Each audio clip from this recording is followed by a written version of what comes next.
नमस्कार, आप देख रहे हैं सिटी पोस्ट लाइव। मैं हूं आकाश प्रत्युष। आज से महागठबंधन की वोट बचाओ यात्रा की शुरुआत होने वाली है।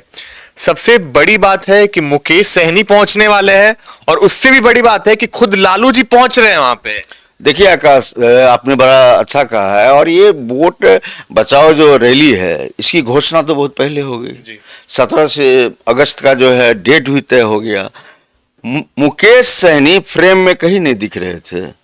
लोगों का कहना था कि लग रहा है कि मुकेश सहनी इस यात्रा का हिस्सा नहीं बनेंगे, यानी वो महागठबंधन से बाहर चले जाएंगे और वे एनडीए का हिस्सा बने शायद। लेकिन अब तमाम जो है कयासों का जो दौर था उसका पटाक्षेप कर दिया है मुकेश सहनी ने। और मुकेश सहनी अब पहुंचने वाले भी होंगे, वहां निकल चुके हैं सासाराम के लिए। और एक और बड़ी खबर अब आ रही है कि लालू प्रसाद यादव भी हेलीकॉप्टर से पहुंच रहे हैं सासाराम की उस जगह जहां से इस यात्रा की शुरुआत होगी। तो देखिए आकाश जी, एक बड़ी बात है ये, आप समझने की जरूरत है यहाँ कि लालू प्रसाद यादव फ्रेम में कहीं नहीं थे। फ्रेम में थे राहुल गांधी और महागठबंधन का सबसे जो बड़ा घटक दल है राजद, उसके युवराज तेजस्वी यादव। तो तेजस्वी यादव और राहुल गांधी ये यात्रा के दो बड़े चेहरे थे। हालांकि दीपांकर भट्टाचार्य और जो महागठबंधन के बड़े बड़े नेता हैं वे भी हैं इस यात्रा में, लेकिन देश में दूसरे नंबर के नेता हैं राहुल गांधी। तो महत्वपूर्ण था कि राहुल गांधी सबसे बड़े चेहरे हैं और उसके बाद तेजस्वी यादव। लेकिन देखिए, ये तेजस्वी यादव की बड़ी रणनीति है। तेजस्वी यादव ने यह सोचा है कि राहुल गांधी के सामने उनका कद छोटा है, तो उन्होंने अपने पिताजी को न्योता दे दिया। क्या बराबरी के लिए, बराबर करने के लिए। इस राजनीति को समझना पड़ेगा कि तेजस्वी यादव कितनी तेजी से किसी को जानने भी नहीं दिया और ऐसा फैसला लिया है, इसको मास्टर स्ट्रोक कहेंगे। अचानक उन्होंने जो है अपने पिता को बुला करके राहुल गांधी से ऊपर का चेहरा बनाने का प्रयास किया उन्होंने।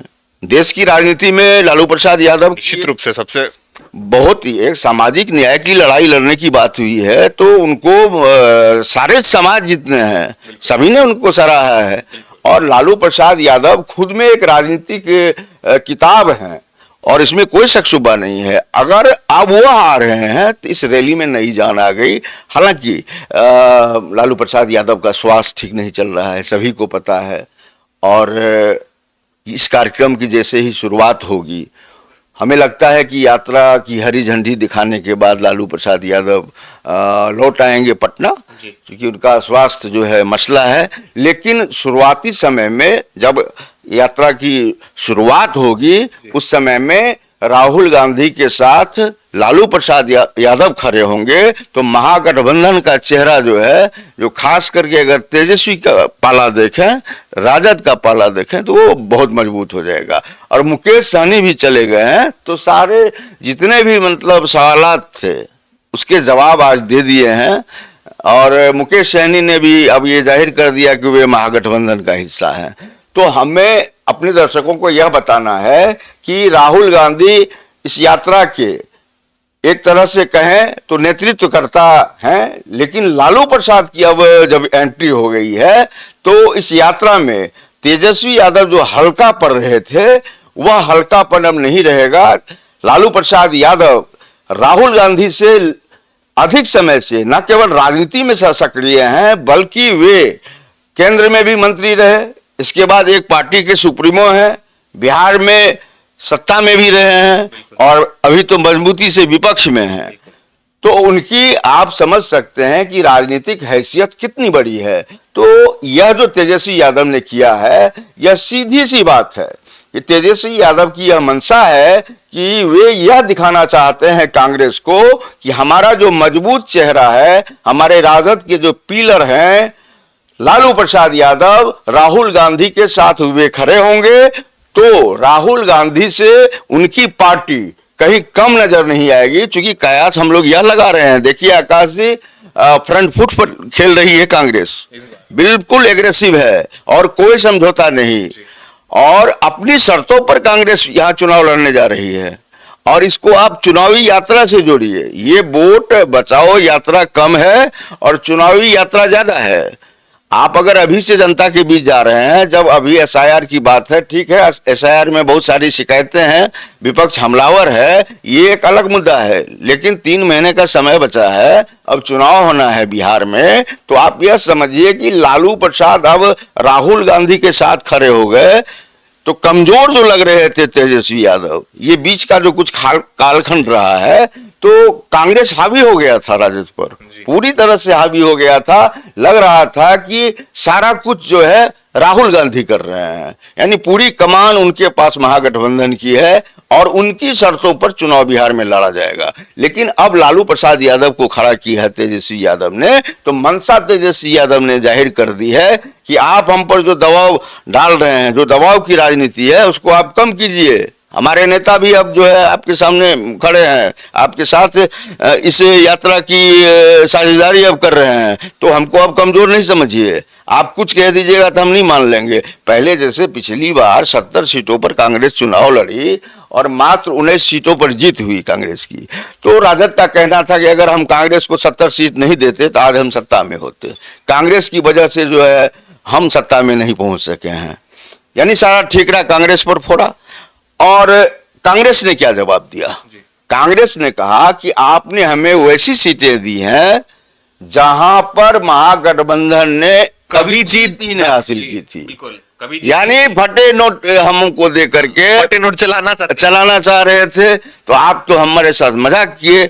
अगर आप उन सीटों पर हमको लड़ाते जहां हमारा जनाधार था या फिर हम जीत सकते थे, आपने तो हमको हारने के लिए वो सीट दी थी। अगर हम जीतते, उसमें से कुछ सीटें अगर जीत लेते तो ये मील का पत्थर होता, पहाड़ खोदकर दूध निकालने का काम होता।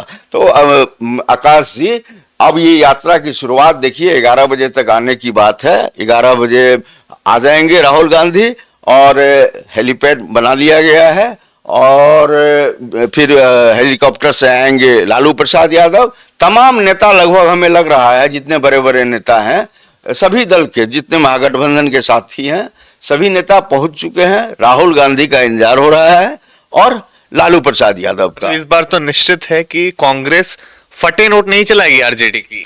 बिल्कुल, इस बार तो अपनी शर्तों पर कांग्रेस लड़ रही है। आप मुझे बताइए कि ये लोकसभा का चुनाव नहीं है, ये विधानसभा का चुनाव है, और किसी भी विधानसभा चुनाव में कांग्रेस का बड़ा नेता कभी लीड रोल में नहीं रहा है। और राहुल गांधी जैसे नेता खुद बिहार आ रहे हैं, इतनी यात्रा कर रहे हैं। यात्रा तो आप पहले भी देखिए आए हैं, और इस बार तो 15 दिनों का प्रवास है। 15 दिन लगातार वे बिहार में रहेंगे। तो आप बताइए, कांग्रेस के सबसे बड़े लीडर 15 दिनों तक बिहार में रहने वाले हैं और ये वोट बचाओ यात्रा के नाम पर जो है लोगों के बीच जाने वाले हैं, तो कितनी बड़ी रणनीति है आकाश ये। आप इसको समझिए। कांग्रेस जो है दोनों ही साधना चाह रही है। एक तो जो 2029 में लोकसभा चुनाव है, उस पर भी राहुल गांधी की नजर है, और विधानसभा जो चुनाव आगामी है, उसमें बिल्कुल उनकी यह सोच है, ताल ठोक कर मैं कहता हूं राहुल गांधी की, कि वे अपनी शर्तों पर बिहार चुनाव कराना चाहते हैं। देखिए, 70 सीट में हो सकता है, उससे तो हमको लगता था कि 70 पहले मांगे थे, तो इस बार 100 का ही मांग लेंगे। कहेंगे 100 पर हम लड़ेंगे, 100 पर आप लड़िए, 43 जो बच रहा है उसमें आप सबको बांट दीजिए, ठीक है। लेकिन कांग्रेस सीट शेयरिंग में कुछ सीटों पर समझौता कर सकती है, लेकिन जगह से समझौता नहीं करेगी। मनपसंद सीट मांगेगी, हमें यह चाहिए, हमें यह चाहिए। एक आध दो चला सकती है, लेकिन बिल्कुल नहीं। हाँ, बिल्कुल ज्यादा। देखिए, अब राजनीति में अब नफा नुकसान को राहुल गांधी बहुत करीने से समझने लगे हैं, और जब एग्रेसिव राजनीति होती है तब वहां पर पार्टी का पूरा दमखम दिखता है, और पार्टी सुप्रीमो ही यहाँ पर कैंप कर रहे हैं। राहुल गांधी जैसे नेता जो बहुत कम घर से निकलते थे, देखिए कितनी बड़ी यात्रा की उन्होंने पहले, और बिहार में आके 15 दिनों तक यात्रा करेंगे, और कह रहे हैं कि लगभग 1300 किलोमीटर की यात्रा होगी। तो आप समझिए कितनी बड़ी यात्रा होगी, और इसका कितना राजनीतिक लाभ होगा कांग्रेस को।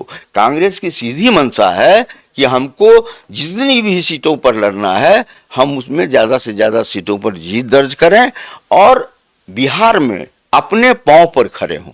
यह मकसद है राहुल गांधी का और कांग्रेस की पूरी टीम। देखिए, यहाँ कृष्णा अल्लावरू बैठ करके रणनीति बना रहे हैं, पूरा गुलजार रह रहा है सदाकत आश्रम, कभी इतना जो है चमक दमक नहीं थी। तो ये सीधा सा संदेश दे दिया है राहुल गांधी ने कि इस बार हम कतई समझौता के मूड में नहीं है, हमारा जो कहना है आपको मानना पड़ेगा। तो कल तक लग रहा था कि राहुल गांधी बहुत प्रभावशाली हैं, लेकिन अब जो लालू यादव आज आ रहे हैं तो जो थोड़ा कमजोर पड़ रहा था राजद, तो हमें लगता है कि इसको पाटने की कोशिश करेंगे तेजस्वी यादव, इसका फायदा लेना चाहेंगे चुनाव में। चूंकि यात्रा में लगातार लालू यादव जी नहीं रहेंगे, लेकिन आज यात्रा की शुरुआत में घंटी तो पहले बजा दी उन्होंने, तो घंटी जब बज जाएगी, लालू यादव की उपस्थिति हो जाएगी, तो राजद का तो संबल बढ़ेगा। तो निश्चित रूप से लालू जी से कोई लोकप्रिय हुआ ही नहीं है, लोग लालू जी से ज्यादा किसी नेता को सुनते ही नहीं है। अब देखिए, लालू जी से ज्यादा नहीं सुनते हैं तो वजन है उनमें,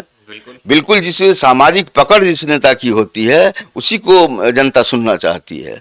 और जिस ठेठ अंदाज में लालू जी बोलते हैं वो अंदाज निराला है, और हमें तो लगता है कि लालू जी जब तक हैं हम लोगों को उनका सम्मान करना चाहिए, क्योंकि बिहार में दूसरा लालू जल्दी पैदा नहीं लेगा। लालू प्रसाद यादव अपने आप में जो है पाठशाला है राजनीति के। तो इस डिबेट में हम लोगों का मकसद ये था अब आकाश जी कि अब राहुल गांधी के साथ दिख रहे हैं लालू प्रसाद यादव, तो इसका कितना नफा नुकसान होगा, खास करके राजद इसका कितना लाभ ले पाता है, ये हम लोगों को नजर बनाए रखने की जरूरत है। लेकिन इस यात्रा के आगे आगे जब जैसे जैसे यात्रा बढ़ेगी, इसके मायने भी बदलते जाएंगे और फिर तस्वीर साफ होगी कि सीट शेयरिंग में किसको कितनी सीटें मिलती हैं। लेकिन अभी जिस तरह से फ्रंट फुट पर कांग्रेस जिस तरह से अगले पांव पर चढ़ करके जो है बल्लेबाजी कर रही थी, बराबरी पर नहीं, ऊपर आकर के बिल्कुल मैंने चौका और छक्का लगा रहे थे राहुल गांधी, तो इसको पाटने की कोशिश जो है आज लगभग कर ली है लालू प्रसाद यादव। जैसे ही वहां राहुल गांधी के साथ दिखेंगे, थोड़ा सा ही नहीं बहुत कद जो है तेजस्वी यादव का बड़ा हो जाएगा, महत्व भी बढ़ जाएगा। तो जो दबाव है तेजस्वी यादव पर हमें लग रहा है कि थोड़ा कम होगा, और आने वाले समय में सिर्फ जो लालू जी कहेंगे वे राहुल गांधी नहीं मानेंगे, और जो लालू यादव कहेंगे वे राहुल गांधी नहीं मानेंगे, और जो राहुल गांधी कहेंगे वे लालू यादव नहीं मानेंगे। तो यानी कि अब दोनों को टेबल टॉक करने के समय में देखना पड़ेगा कि किसको कितनी सीटें मिलती हैं। तो अभी कयासबाजी जो चल रही है कि क्या होगा नहीं होगा, अभी यात्रा धीरे धीरे बढ़ने दीजिए। 15 दिनों की जो यह यात्रा है, इस यात्रा के दौरान ही यह जाहिर हो जाएगा कि राजद कितना भारी है और कांग्रेस कितना भारी है। तो आप सुन रहे थे वरिष्ठ पत्रकार और हमारे मैनेजिंग एडिटर मुकेश कुमार सिंह जी को। आपको ये डिबेट कैसा लगा, अपनी राय आप कमेंट बॉक्स में छोड़ना बिल्कुल ना भूलें। धन्यवाद।